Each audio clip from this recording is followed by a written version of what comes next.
Hello friends, welcome back to my YouTube channel Journey with Vijay Kumar Srivastav. Today I am going to present the topic Agriculture in India in overview. Before presentation I would like to introduce myself. I am Vijay Kumar Srivastav. I have completed MSc Agriculture with a specialization in agronomy from J.B. Pant University of Agriculture and Technology, Pantnagar in 1996. So let's move to the presentation. First I would like to introduce agriculture in India. Agriculture is the backbone of the Indian economy. Around 50% population of India depends on agriculture. India ranks second worldwide in farm output, and India is the leading producer of jute pulses and second largest producer of wheat, paddy, fruits and vegetables. Here we will study about Indian agriculture status. India ranks second worldwide in farm output.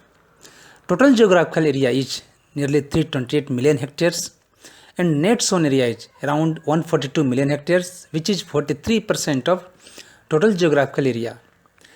Out of this, the gross cropped area is 209 million hectares and irrigated area is nearly 68 million hectares, which contributes about 35% of cultivable area.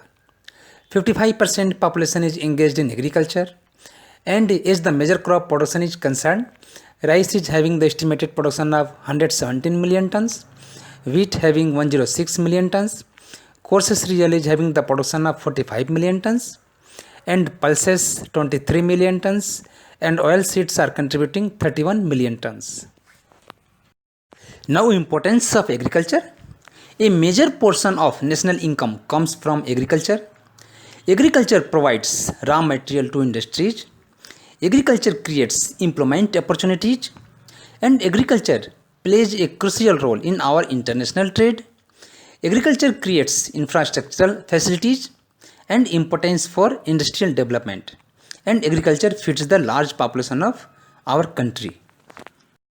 Here we have shown the pictorial representation of role of agriculture in Indian economy. Agriculture is directly related to the other industries like share in national income, largest employment providing sector, contribution on to capital formation, and providing of food surplus to the expanding population, and providing raw materials to industries, and importance in international trade. Now we will study about growth drivers of Indian agriculture.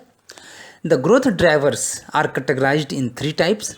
First one is supply side drivers, second is demand side drivers, and third policy drivers. In case of supply side drivers, there are hybrid and genetically modified seeds which are having the high yield potential and productivity, by which the farmers' incomes has been increased significantly, and there is mechanization, irrigation facilities development like drip irrigations and sprinkler irrigation for efficient use of water resources, and then green revolution in India. After that, some demand side drivers which includes population and income growth and increasing exports and favorable demographics. In case of policy drivers which are impacting the agriculture like growing institutional credits, increasing minimum support prices, introduction of new schemes, and opening up of exports of wheat and rice crops. Here we will study about key agriculture states and their contributions to Indian agriculture. If we will see Punjab and Haryana, these were the key states of green revolutions which were contributed the production of food grains, especially wheat and rice. After that, Gujarat is having the largest producer of cotton, and Maharashtra, which is the largest producer of jowar, tobacco and safflower, and Karnataka is the largest producer of sunflower, maize, ragi, coffee and cardamom, and same Uttar Pradesh is the largest producer of wheat, and Assam is contributing on higher side of tea production, and after that West Bengal, which is the largest producer of rice, and Madhya Pradesh is the largest producer of soybean, pulses and linseed. So there are different states which are contributing significantly to meet the food and other demands of the agriculture of India. What are the problems in agriculture sector about which we will study here? There is lack of proper land reform measures, lack of credit facilities to farmers by which they are unable to supply the inputs timely to their crops. then lack of fertilizers, lack of proper agriculture research, a small and uneconomic holdings, inadequate irrigation facilities, because of which the crops are suffering with irrigation sources and facing the droughts. After that, defective marketing facilities, soil erosion, pest and plant diseases, and very high dependency on monsoon. For the development of agriculture, there were different steps taken by the government to support farmers and provide the facilities and technology to farmers. One of them is NABARD Bank, which is known as National Bank for Agriculture and Rural Development. NABARD is set up as an apex development bank with a mandate for facilitating credit flow for promotion and development of agriculture. NABARD is interested with providing refinance to lending institutions in rural areas and promoting institutional development, evaluating, monitoring and inspecting the client banks. So this is the bank which is supporting for the agriculture development. For the development of agriculture, there are space applications which are used in agriculture, which are supporting significantly to the farming community. The space applications are contributing well in weather forecasting, agriculture land monitoring, crop area estimations and production forecast, agriculture drought assessment and monitoring, horticulture crop area estimation and monitoring, cropping system analysis, global crop program, command area and water resource monitoring, soil mapping and monitoring, pest disease detection and incidence forecasting. If we are having the forecast in advance, the farmers can plan in advance to mitigate the risks. So, space applications are very useful in agriculture. Now we will study about milestones in agriculture development.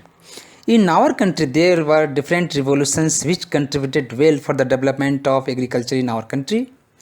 Few of them were Green Revolution, which played significant role in production of food grains, especially in crops of wheat and rice in 1960s. After that, Evergreen Revolution, then Blue Revolution, which is related to aquaculture, means fish production, then White Revolution, which relates to milk production.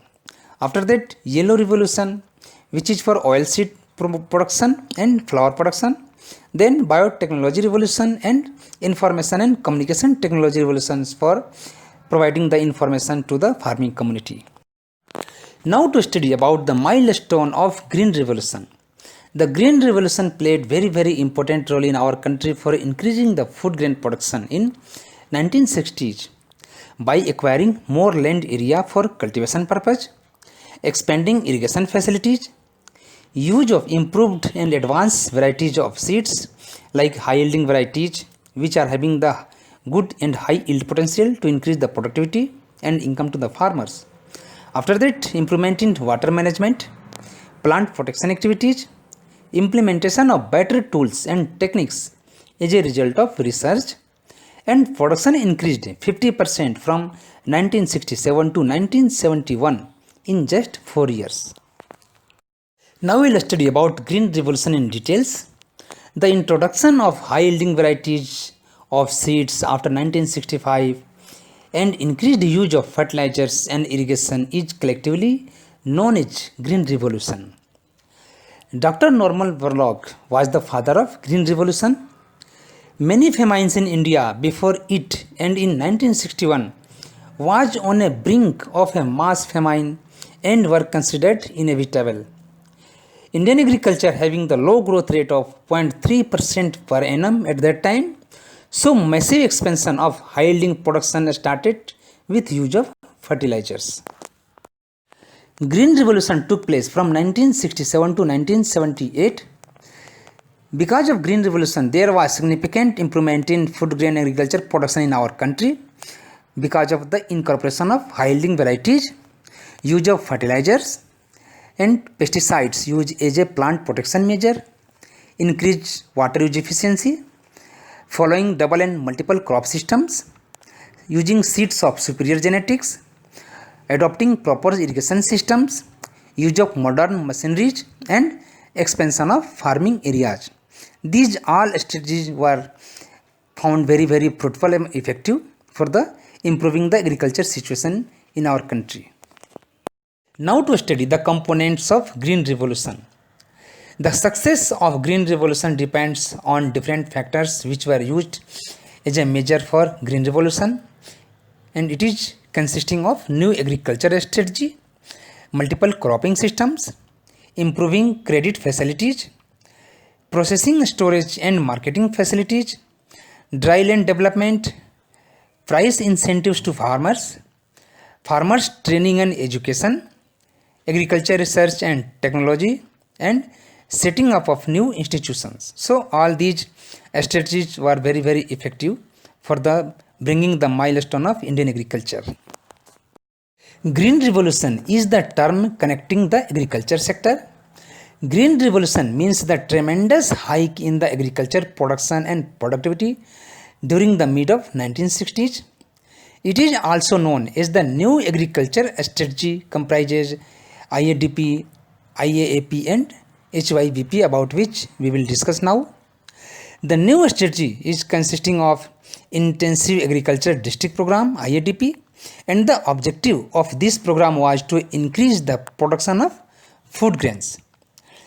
And then second, Intensive Agriculture Area Program, IAAP, which was introduced in 1964 to 65, aims for the intensive development of major crops such as wheat, paddy, millets, cotton, sugarcane, potato and pulses.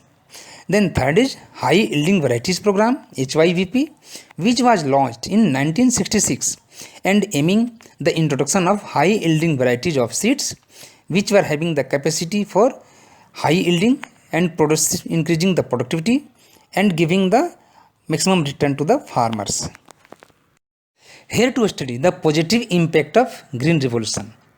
It can be described as first, hike in agriculture production and productivity. Second, increase in food production. Third, boost the production of cereals. Fourth, fall in poverty. Fifth, more employment is created. Sixth, more irrigational facilities were developed. 7, more infrastructure and technology created. 8th, better plant production measures were adopted. 9th, more land is added to agriculture. And 10th, better distribution of land. And 11th, more research on agriculture. So these were the all emphasis on agriculture because of Green Revolution. There were positive impacts of Green Revolutions in our country, but there were some negative impacts also, which can be defined as first one, increase in both inter-regional and intra-regional inequalities. The impact of Green Revolution was not recorded similar in all parts of our country, as the most focus was given to rice, wheat and pulses crops. So the northern states like Punjab, Haryana, UP were benefited more compared to other states. So it created the differences on regional basis. Second is environmental degradation took place because of high use of pesticides and fertilizers, which created the environmental balances. After that, third, reduction in employment elasticity. Because of use of machineries, there were replacement of labor requirement. And fourth, increase in personal inequalities. The farmers were not benefited in a similar way. The farmers having the high land holding capacity, they were having the commercial scale cultivations, they were benefited more compared to marginal and small farmers. So it created the inequality among farming community. Then fifth, traditional knowledge was lost. As in Green Revolution, the focus was given to modern aspects of agriculture production, so there were impact on traditional knowledge. And sixth, groundwater level down. Because of the modern aspects and high level cultivation practices, there were more use of groundwater and maximum due to cultivation of rice crops, as it was having the maximum efforts in Green Revolution. So the farmers were using high level of groundwater, so there was exploitation which resulted in level down of groundwater. After that, seventh, health problems due to excess of mosquitoes, which created the imbalance in environmental conditions, so the problem reported. After that, eighth, irrigation of fields without proper drainage. The focus was only given for the irrigation resources for the production and get high yielding. There were no focus given to drainage. So it was one of the problem, and there were not sufficient utilization of irrigation resources also. Here we have shown the pictorial representation of pie diagrams, which is showing the agriculture revolutions in our country. This is also known as rainbow revolutions. We have given here the details of different revolutions which were contributing very well in agriculture development in our country. Like first one is green revolutions, which is related to food grain production. Then second is protein revolutions, which is for higher production of protein. Then third, red revolution, which is related to meat and tomato production. Fourth one is black revolutions, which is related to petroleum and biofuel production. Then fifth, brown revolutions, which is related to leather production and cocoa production. Then sixth, blue revolutions, which is related to aquaculture and fish production. Seventh, evergreen revolutions, which was the focus for overall agriculture production improvement. Eighth, silver revolutions, which is related to egg production and poultry production. Ninth, golden fiber revolution, which is linked to jute production in our country. Then 10th, silver fiber revolutions, which is related to cotton production. 11th, golden revolutions, which is related to fruit honey production. Then 12th, round revolutions for the focus potato production. Then 13th, pink revolutions, which is related to onion and pharma and prawns production. And after that 14th, grey revolutions, which is related to fertilizer production improvement. And 15th, yellow revolutions, which is related to oil seed production. Then 16th, white revolution, which relates to milk production. So these are the cycle of all revolutions which took place in our country, and all were having the significant improvement and contribution. Now we will study about different schemes which were launched by Government of India for the development of agriculture in our country. First one is Rashtriya Krishi Vikas Yojana. This Yojana was launched in 2007-8 with the outlay of 27,447 crores in the 11th 5-year plan for incentivizing states to enhance public investment for taking of 5,768 projects across various sectors. This Rashtriya Krishi Vikas Yojana was launched in the 11th plan against a backdrop of faltering agriculture growth in the previous decades. It was designed as a state plan scheme with complete flexibility to the states to choose projects specifically tailored for their conditions for generating growth in agriculture and allied sectors. In the 12th plan, the entire Rashtriya Krishi Vikas Yojana budget was proposed to divide in 3 streams like production growth, infrastructure and assets, and a special scheme of national importance was given in the ratio of 40/40/20. Here we have shown the pictorial pie diagram which represents the agriculture revolutions took place in India. First one is green revolution, which is related to food grain production. Second is protein revolution, which is relates to higher production. Third is red revolution, which represents meat and tomato production. Fourth is black revolution, which is related to biofuel and petroleum fuel products. After that, fifth is brown revolution, which is related to leather and cocoa production. Sixth is blue revolution, which represents the aquaculture and fish production. Seventh is evergreen revolution, which focus was for overall agriculture production. Eighth is silver revolution, which is for eggs and poultry production. Ninth is golden fiber revolutions, which is related to jute production. 10th is silver fiber revolution, which represents cotton production enhancement. 11th is golden revolution, which is related to fruit honey production. 12th is round revolution, which emphasis was for potato production.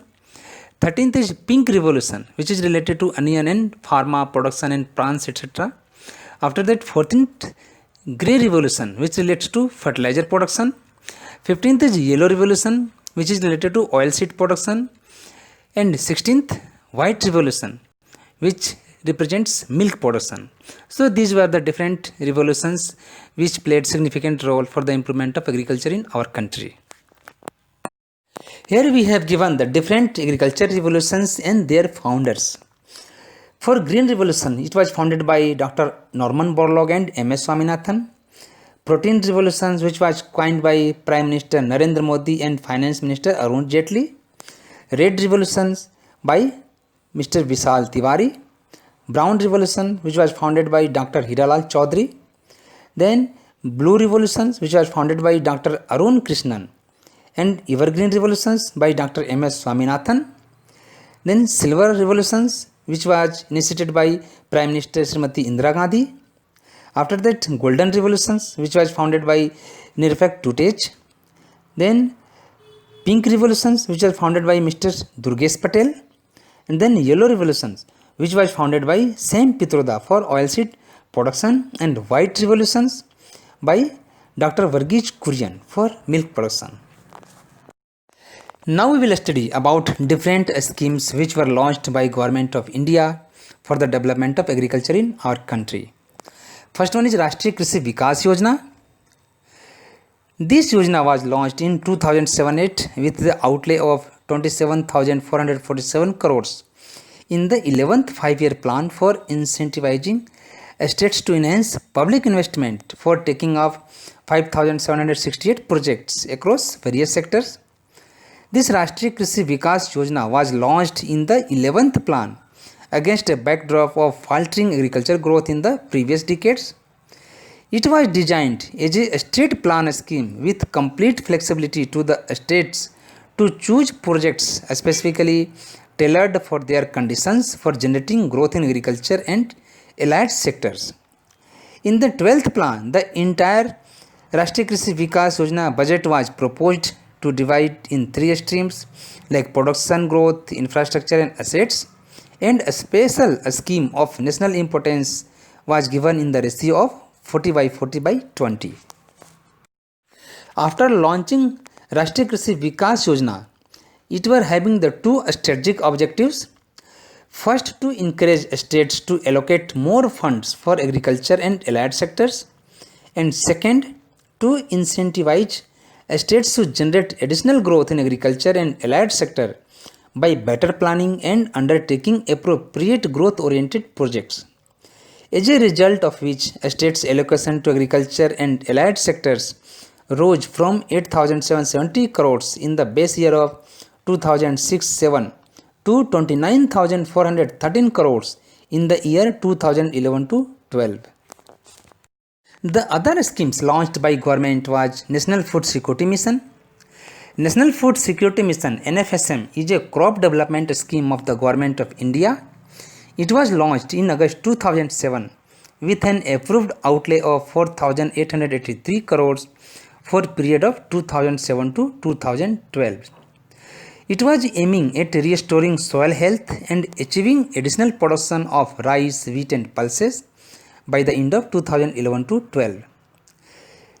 National Food Security Mission presently under implementation of 482 districts of 19 states of the country with a view to enhance the production of rice, wheat and pulses through area expansion, productivity enhancement, restoring soil fertility, productivity, creating employment opportunities and enhancing farm level economy to restore confidence of farmers. Now we will study about strategies of National Food Security Mission. A strategy of the mission was to promote and extend improved technologies like seed, micronutrients, soil amendments, integrated pest management, farm machinery, and resource conservation technologies along with capacity building of farmers with effective monitoring, better management in the high potential districts in order to bridge the yield gaps. During the 12th plan, it was proposed to include coarse cereals as well as in the mission, and emphasis would be on promotion of technologies adopting cropping systems approach in identified clusters. Next scheme was Kisan Credit Card (KCC). It was launched to facilitate access to short-term credit to farmers, and the scheme was introduced in 1998-99. The scheme has gained popularity and its implementation has been taken up by 27 cooperative banks and 196 regional rural banks throughout the country. and KCC has been issued to farmers. KCC has received wide acceptability among bankers and farmers. Government of India revised operational guidelines on Kisan Credit Card which were issued by NABARD to cooperative banks, RRBs and by RBI to commercial banks in the year 2012. Banks were advised to devise suitable strategies to implement the scheme in a timely bound manner, and improvements in the guidelines over the earlier Kisan Credit Card schemes were done. Paper card passbook were converted to plastic cards in the form of ATM enabled debit card, and there were wider delivery channels and having the operations through branches, check facilities, ATM debit cards and mobile handsets, etc. And the more clarity in assessing credit card were given which was needed. There was one-time documentation at first availment of credit, and thereafter simple declaration from second year provision was done, and moving towards assessing online land records and creation of charges were followed.